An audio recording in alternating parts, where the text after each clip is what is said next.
4ನೇ ದಿನ.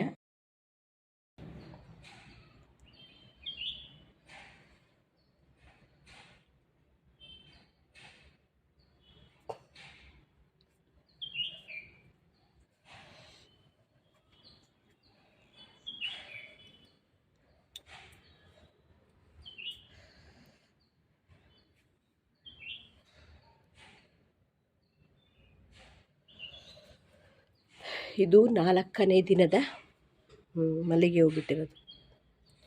ಸುಮಾರು ಬಿಟ್ಟಿದ್ದಾವೆ. ಕಟ್ಟಿ ದೇವರು ಮುಡಿಸ್ಬೇಕು. ಇವತ್ತು ಬುಧವಾರ ಅಮಾವಾಸ್ಯೆ. ನಿನ್ನೆ ಎಲ್ಲ ಇದೆಲ್ಲ ಗುಡಿಸಿ ಕ್ಲೀನ್ ಮಾಡಿದ್ದೀನಿ. ಏನು ಗೊತ್ತಾ, ನಂದು ಸ್ಪೆಕ್ಟಿಂದು ಇದು ಮುರಿದೋಗ್ಬಿಟ್ಟಿದೆ. ಇದು ಹೆಂಗೆ ಮುರಿದೋಯ್ತು ಅನ್ನೋದೇ ಗೊತ್ತಿಲ್ಲ. ಟಿ ಟೇಬಲ್ ಮೇಲೆ ಇಟ್ಟಿದ್ನಾ, ಅದು ಬೇರೆ ಈಗ ಖರ್ಚು ಬೇರೆ ಬಂತು. ಬರೀ ಖರ್ಚುಗಳೇ ನಮಗೆ.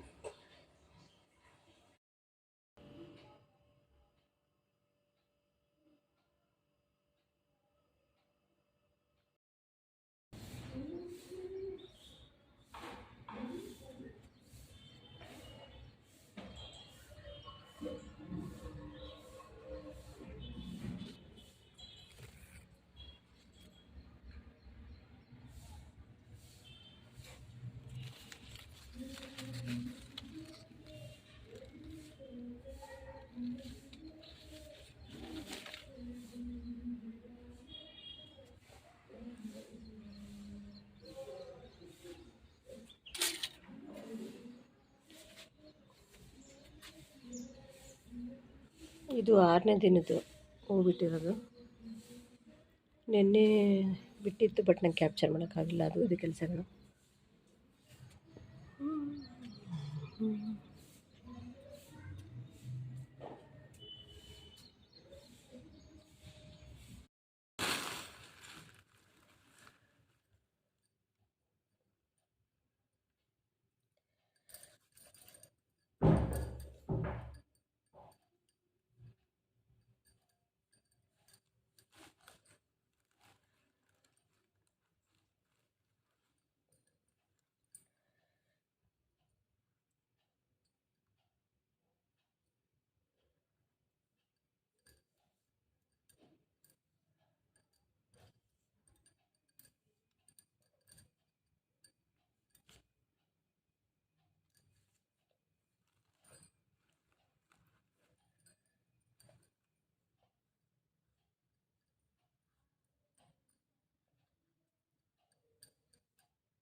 ಗೈಸ್, ಇದು ದವನ. ಈ ಸೀಸನಲ್ಲಿ ದವನ ಬರುತ್ತೆ. ತುಂಬ ಸ್ಮೆಲ್ ಇರುತ್ತೆ. ಜಾತ್ರೆಗಳೆಲ್ಲ ಇದನ್ನು ಬಳಸ್ತಾರೆ. ನಾವು ಮೊನ್ನೆ ಯುಗಾದಿಗೆ ಮುಡಿಸಿದ್ವಿ. ಇನ್ನೊಂದು ಸ್ವಲ್ಪ ಇತ್ತು, ಅದನ್ನು ಪೂಜೆಗೆ ಮುಡಿಸಿ ಖಾಲಿ ಮಾಡಬೇಕು. ನಾನು ಮುಡ್ಕೊಂಡಿದ್ದೆ. ಒಳ್ಳೆ ಘಮ ಘಮ ಘಮ ಅಂತಿರುತ್ತೆ. ನನಗೆ ಒಳ್ಳೆ ಸ್ಮೆಲ್ ಇರೋದೆಲ್ಲ ತುಂಬ ಇಷ್ಟ ಆಗುತ್ತೆ. ಇದೇನು ಗೊತ್ತಾ ಗೈಸ್, ನಾನು ಅದೇ ಗೊತ್ತಲ್ಲ ನಿಮಗೆ, ಮಾಮೂಲಿ ಹತ್ತಿಲಿ ಬತ್ತಿ ಮಾಡ್ತೀನಿ. ಅಂದರೆ ನಾನು ಅವಾಗವಾಗ ಏನು ತೋರ್ಸೋಕ್ಕೆ ಹೋಗಲ್ಲ. ಇದರಿಂದ ಏನಪ್ಪ ಅಂದರೆ, ನನಗೊಂದು ಡೈಲಿ ಒಂದು 500 ಮಾಡ್ತೀನಿ. ಒಂದು ಡೈಲಿ 100 ರೂಪಾಯಿ ಸಿಗುತ್ತೆ, ಮತ್ತು ರೊಟ್ಟಿ ಮಾಡಿಕೊಡ್ತೀನಿ ಅದರಲ್ಲಿ ಒಂದು 100 ರೂಪಾಯಿ ಸಿಗುತ್ತೆ, ನನ್ನ ಖರ್ಚಿಗಾಗುತ್ತೆ. ನಾವೆಲ್ಲ ಕಷ್ಟಪಟ್ಟು ದುಡಿಬೇಕು. ನಮ್ಮ ಮನೆಯವರು ಅವರು ಕಷ್ಟಪಡ್ತಾರೆ, ನನ್ನ ಮಗಳು ಪಡ್ತಾಳೆ. ನಾನು ಸುಮ್ಮನೆ ಮನೇಲಿ ಕೂತ್ರೆ ಆಗೋಲ್ಲ ಅಂತ ಫ್ರೀ ಟೈಮಲ್ಲಿ ಮಾಡ್ತೀನಿ. ನಮ್ಮ ಮನೆಯವ್ರಿಗೆ ಅದೇ ಹೇಳ್ತೀನಿ, ಇಲ್ಲೇ ಬಂದುಬಿಡು, ಇಬ್ಬರು ಸೇರಿಕೊಂಡು ಏನಾದರೂ ಮಾಡೋಣ ಅಂತ. ಅವರು ನನ್ನ ಮಾತೇ ಕೇಳಲ್ಲ. ಈ ಥರ ಬತ್ತಿ ಮಾಡೋದ್ರಿಂದ ಈ ಥರ ಇನ್ವೆಸ್ಟ್ ಮಾಡೋದ್ರಿಂದ ಇದು ವೇಸ್ಟ್ ಆಗೋಲ್ಲ, ಎಷ್ಟೇ ದಿನ ಇಟ್ಟರೂ ಕೆಡೋಲ್ಲ. ಹಂಗಾಗಿ ನಾನು ಇದನ್ನು ಆರಿಸ್ಕೊಂಡೆ.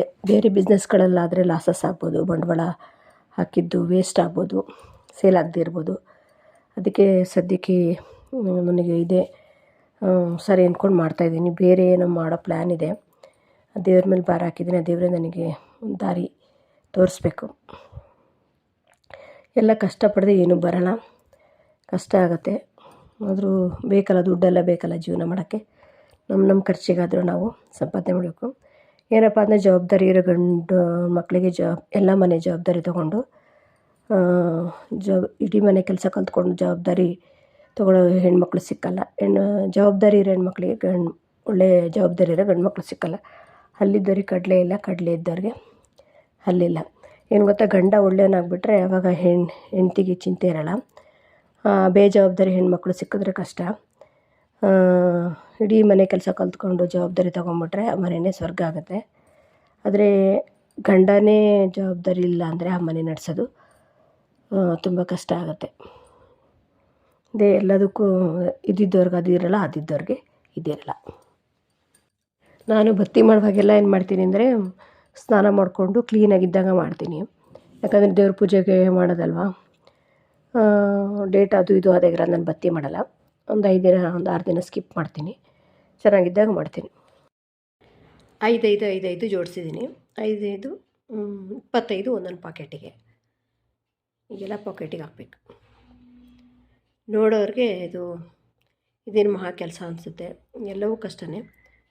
ಆದರೆ ಒಂದು ದಿನಕ್ಕೆ 100 ರೂಪಾಯಿ ದುಡಿಯೋದ್ರಿಂದ ಹಾಲಿನ ಖರ್ಚಿಗಾಗುತ್ತೆ, ಅಥವಾ ನಮ್ಮ ಬ್ಲೌಸ್ಗೆ ಏನಾದರೂ ತೊಗೊಳಕ್ಕೆ ಆಗುತ್ತೆ.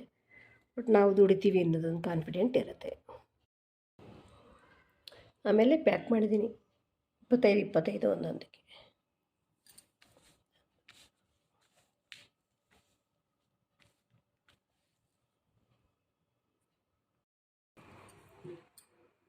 ಹಾಯ್, ಹಲೋ, ನಮಸ್ಕಾರ. ನಾನು ನಿಮ್ಮ ಸ್ವರ್ಣ ಐಡಿಕಾ. ಎಲ್ಲರದ್ದು ಹಬ್ಬ ಎಲ್ಲ ಆಯಿತಾ? ಯುಗಾದಿ ಹಬ್ಬ. ನಾವು ಯುಗಾದಿ ಹಬ್ಬದ್ದು ಎಲ್ಲ ಹೇಳಿದ್ನಲ್ಲ ಹೆಂಗೆ ಮಾಡಿದ್ವಿ ಅಂತ. ಯುಗಾದಿ ಹಬ್ಬ 10 ದಿವಸನೇ ಚಂದ್ರನ ನೋಡಬೇಕು ಏನೋ ಗೊತ್ತಿಲ್ಲ. ನಾವು ಮೊದಲಿದ್ವಲ್ಲ, ಅಲ್ಲಾಗಿದ್ದರೆ ಚಂದ್ರನೆಲ್ಲ ಹಳ್ಳಿ ಕಡೆ ಸ್ವಲ್ಪ ಸಂಪ್ರದಾಯಗಳನ್ನ ಪಾಲಿಸ್ತಾರೆ. ಚಂದ್ರ ನೋಡ್ದ ಮತ್ತು ಗೊತ್ತಿರುತ್ತಲ್ಲ, ಚಂದ್ರ ನೋಡಿದ್ರೆ ಅಂತ ಕೇಳ್ತಾರೆ. ಬಟ್ ನಾವು ಇಲ್ಲಿ ಬಂದಿರೋದು, ನಾವು ಚಂದ್ರನ ಯಾವತ್ತು ನೋಡ್ಬೇಕು ಅನ್ನೋದು ಗೊತ್ತಾಗಲಿಲ್ಲ. ನಾವು ನೋಡಿದ್ದೆ ನಿನ್ನೆ ಹೊರಗೆ ಹೋದಾಗ, ನಿನ್ನೆ ನೋಡಿದ್ದು. ಹಳ್ಳಿ ಕಡೆ ಕೆಲವೊಂದು ರೀತಿಗಳನ್ನ ಪಾಲಿಸ್ತಾರೆ. ಆವಾಗ ಅದು ನಮಗೆ ಫ್ಲ್ಯಾಶ್ ಆಗುತ್ತೆ, ಗೊತ್ತಾಗುತ್ತೆ. ಸಿಟಿ ಕಡೆ ಇದ್ದರೆ ಅವು ಏನೋ ಒಂದು ಗೊತ್ತಾಗಲ್ಲ. ಇನ್ನೊಂದೇನೆಂದರೆ, ನಾನು ನೆಕ್ಸ್ಟ್ ಡೇನೇ ರತ್ನ ಪಕ್ಷಿ ನೋಡಿದೆ. ಅವತ್ತು ಗುರುವಾರ ನೋಡೋಕ್ಕಾಗಲಿಲ್ಲ, ಶುಕ್ರವಾರ ನಾನು ರತ್ನ ಪಕ್ಷಿನ ನೋಡಿದೆ. ನಾನು ಎಷ್ಟೊಂದು ಇತ್ತೀಚೆಗೆ ಏನು ಮಾಡ್ತಾಯಿದ್ದೀನಿ ಅಂದರೆ, ಎಷ್ಟೊಂದು ರೆಮಿಡೀಸ್ನ ನಾನು ಮಾಡ್ತಾಯಿದ್ದೀನಿ. ದುಡ್ಡು ಬರೋದಕ್ಕೆ ಏನು ರೆಮಿಡಿ ಮಾಡಬೇಕು, ಅವೆಲ್ಲ ಸುಳ್ಳು ಅಂತ ಹೇಳ್ತಾರೆ. ಅವೆಲ್ಲ ಮಾಡಿದಾಗಷ್ಟೇ, ಮಾಡಿರೋರ್ಗಷ್ಟೇ ಅದರದ್ದು ಎಲ್ಲ ಗೊತ್ತು. ದುಡಿಯೋದ್ರ ಜೊತೆಗೆ ಆ ರೆಮಿಡೀಸ್ಗಳನ್ನ ಮಾಡೋದ್ರಿಂದ ಖಂಡಿತ ಅವು ನಮಗೆ ಫಲನ ಕೊಡ್ತವೆ. ಜಾಸ್ತಿ ಪಾಪಕರ್ಮಗಳನ್ನ ಮಾಡಿಬಿಟ್ಟಿರ್ತೀವಿ. ಯೂಶ್ವಲಿ ಎಲ್ಲ ಕರ್ಮ, ಮನುಷ್ಯ ಅಂದಮೇಲೆ ಪಾಪಕರ್ಮ ಮಾಡಿರ್ತಾನೆ. ಅದರಲ್ಲೂ ಎಸ್ಪೆಷಲಿ ಹೆಣ್ಮಕ್ಳುಗಳು ಬೇರೆಯವ್ರ ಪಾಪಗಳನ್ನ, ಬೇರೆಯವ್ರ ಕರ್ಮಗಳನ್ನ ಎತ್ತಿ ಹೇಳೋದ್ರಲ್ಲಿ, ಅವ್ರು ಮಾಡ್ತಾರೋ ಬಿಡ್ತಾರೋ, ಗಾಸಿಪ್ ಮಾಡೋದ್ರಲ್ಲಿ, ಅವ್ರಗಳ ಬಗ್ಗೆ ಮಾತಾಡೋದ್ರಲ್ಲಿ ಹೆಣ್ಮಕ್ಳುಗಳೇ ಜಾಸ್ತಿ ಎತ್ತಿದ ಕೈ ಅಂತಲೇ ಹೇಳ್ಬೋದು. ಆ ಥರ ನೀವು ಪಾಪ ಅವ್ರು ಮಾಡ್ತಾರೋ ಬಿಡ್ತಾರೋ ಅವ್ರ ಬಗ್ಗೆ ನೀವು ಯಾವಾಗಲೂ ಮಾತಾಡೋದ್ರಿಂದ ಅವ್ರ ಕರ್ಮನೆಲ್ಲ ನೀವು ರಿಲೀಸ್ ಮಾಡಿ, ಅವ್ರನ್ನ ಪವಿತ್ರ ಮಾಡಿ, ಅವ್ರ ಕರ್ಮನ ನೀವು ತೊಗೊತೀರ. ಈ ಥರ ಜಾಸ್ತಿ ಅವ್ರ ಬಗ್ಗೆ ಯಾವಾಗಲೂ ಗಾಸಿಪ್ ಮಾಡೋದು, ಬೇರೆಯವ್ರ ಬಗ್ಗೆ ಮಾಡ್ತಾರೆ ಪಾಪ ಆಡ್ದವ್ರ ಬಲ್ಲಿ ಅಂತ ಅವ್ರ ಬಗ್ಗೆ ಅವ್ರು ಮಾಡ್ತಾರೋ ಬಿಡ್ತಾರೋ ನಾವಂತೂ ನೋಡಿರಲ್ಲ. ಒಟ್ಟು ಅವ್ರಿಗೆ ಅದೇ ಯೋಚನೆ ಇರುತ್ತೆ ಯಾವಾಗಲೂ. ಬರೀ ಬೇರೆಯವ್ರ ಬಗ್ಗೆ ಯಾರೇನು ಮಾಡ್ತಾರೋ ಬರೀ ಪರರ ಚಿಂತನೆ ಜಾಸ್ತಿ ಕೆಲವರಿಗೆ. ಅಂಥವ್ರಿಗೆ ಹೇಳ್ತಿರೋದು. ಅವ್ರ ಮನಸ್ಸಲ್ಲಿ ಯಾವಾಗಲೂ ಅದೇ ತುಡಿತಾ ಇರುತ್ತೆ. ಅಂಥವ್ರು ಅಷ್ಟೇ, ಅವ್ರ ಮನಸ್ಸಲ್ಲಿ ಏನಿರುತ್ತೋ ಅದೇ ಅಲ್ವಾ ಹೊರಗೆ ಬರೋದು. ಅವರು ಒಳ್ಳೊಳ್ಳೆ ಯೋಚನೆಗಳು, ಒಳ್ಳೆ ಥಾಟ್ಸ್ಗಳಿದ್ರೆ ಅವೇ ಹೊರಗೆ ಬರ್ತವೆ. ಅವ್ರ ಮನಸ್ಸಲ್ಲಿ ಕೆಟ್ಟದಿದ್ದರೆ ಅದೇ ಕೆಟ್ಟದ್ದು ಬರುತ್ತೆ. ಅಂಥವ್ರು ಏನು ಮಾಡಬೇಕು ಅಂದರೆ, ಒಂದು ಮಂತ್ರ ಹೇಳೋದ್ರಿಂದ ನೀವು ಪಾಪ ಕರ್ಮಗಳು ಹೋಗ್ತವೆ. ಅಹಲ್ಯ ದ್ರೌಪದಿ ಕುಂತಿ ತಾರಾ ಮಂಡೋದರಿ ತಥಾ ಪಂಚಕನ್ಯಾ ಸ್ಮರೇ ನಿತ್ಯಂ ಮಹಾಪಾತಕ ನಾಶನಂ. ಇದನ್ನು ನೀವು ರಾತ್ರಿ ಮಲಗುವಾಗ ಹೇಳ್ಕೊಳ್ಳೋದ್ರಿಂದ ನಿಮಗೆ ನಿದ್ದೆ ಕೂಡ ತುಂಬ ಚೆನ್ನಾಗಿ ಬರುತ್ತೆ. ಈ ಮಂತ್ರ ಹೇಳ್ಕೊಂಡು ಮತ್ತೆ ಮತ್ತೆ ನಾವು ಪಾಪ ಮಾಡ್ತೀವಿ ಅಂದರೆ ಅದು ವರ್ಕೌಟ್ ಆಗೋಲ್ಲ. ಯಾವುದು ಏನು ಪಾಪಗಳು ಮಾಡ್ದಿರ ಗೊತ್ತಿದ್ದು ಗೊತ್ತಿಲ್ಲದ ಮಾಡಿರ್ತಾರೆ. ಅದನ್ನು ನಾವು ಪಾಪನ ಕಳ್ಕೊಬೇಕು ಅಂದರೆ ಈ ಮಂತ್ರನ ಹೇಳಬೇಕು. ಅಹಲ್ಯ ದ್ರೌಪದಿ ಕುಂತಿ ತಾರಾ ಮಂಡೋದರಿ ತಥಾ ಪಂಚಕನ್ಯಾ ಸ್ಮರೇ ನಿತ್ಯ ಮಹಾಪಾತಕ ನಾಶನ. ಮತ್ತು ಇನ್ನೊಂದು, ಶನಿ ಬಂದು ಕರ್ಮಕಾರಕ ಅಂತಾರೆ. ಕರ್ಮ ಅಂದರೆ ಕೆಲಸಗಳಿಗೆ ಅಧಿಪತಿ ಅಂತ. ಅವನು ನಮ್ಮ ಮನಸ್ಥಿತಿನ ನೋಡ್ತಾನಂತೆ. ಸೋಂಬೇರಿಗಳನ್ನಂತೂ ಕ್ಷಮಿಸೋದೇ ಇಲ್ಲ. ನಮ್ಮ ಕೈಲಾದರೂ ಕೆಲಸಗಳೆಲ್ಲ ಬೇರೆಯವರು ಮಾಡ್ತಾರೆ, ಮಾಡ್ಕೊಳ್ಳಿ. ದೇಹ ಸ್ಪಂದಿಸಲಿಲ್ಲ ಅಂದರೆ ನಮ್ಮ ಆರೋಗ್ಯ ಸರಿ ಇಲ್ಲ ಅಂದರೆ ಓಕೆ ಫೈನ್ ಅನ್ಬೋದು. ನಾವೆಲ್ಲ ಆರೋಗ್ಯವಾಗಿದ್ದು ಕೂಡ ನಾವು ಕೈಯಲ್ಲಿ ಕೆಲಸ ಮಾಡೋಕ್ಕಾಗ್ದಿರ ನಾವು ಮಾಡಲ್ಲ ಅಂತ ನಾವು ಕರ್ತವ್ಯದಿಂದ ವಂಚಿತರಾದರೆ ನಮಗೆ ನಮ್ಮನ್ನು ಎಲ್ಲಿ ಬಗ್ಗಿಸ್ಬೇಕೋ ಲೈಫ್ ಟೈಮಲ್ಲಿ ಇಲ್ಲಿ ಬಗ್ಲಿಲ್ಲ ಅಂದರೆ ನಾವು ಬೇರೆ ಕಡೆನಾರ ಬಗ್ತೀವಂತೆ.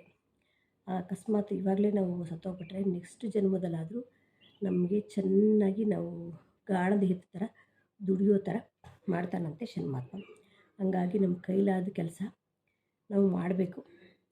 ನಾವೆಷ್ಟು ಕೆಲಸಗಳನ್ನ ಮಾಡ್ತೀವೋ ಅಷ್ಟು ಕರ್ಮಗಳು ಕಳೀತಾವಂತೆ. ತಂದುಕೊಂಡರೆ ಮಾತ್ರ ಬರುವ ಮಹಾಮಾರಿ ಅಂದರೆ ಸ್ಟ್ರೆಸ್ ಮತ್ತು ಡಿಪ್ರೆಷನ್. ನಾವು ಪ್ರವೇಶ ಕೊಡದೆ ಅವು ನಮ್ಮ ಹತ್ತಿರ ಸುಳಿಯಲು ಸಾಧ್ಯವಿಲ್ಲ. ಈ ಸ್ಟ್ರೆಸ್ಸು ಡಿಪ್ರೆಷನ್ಗೆಲ್ಲ ಕಾರಣ ನಕಾರಾತ್ಮಕ ಯೋಚನೆಗಳು. ನಾವು ನಕಾರಾತ್ಮಕ ಯೋಚನೆಗಳು ಯಾವಾಗ ಬರ್ತಾವೋ ಆವಾಗ ಮನುಷ್ಯ ಆಬ್ವಿಯಸ್ಲಿ ಸ್ಟ್ರೆಸ್ಸಿಗೆ ಡಿಪ್ರೆಷನ್ಗೆ ಹೋಗ್ತೀವಿ.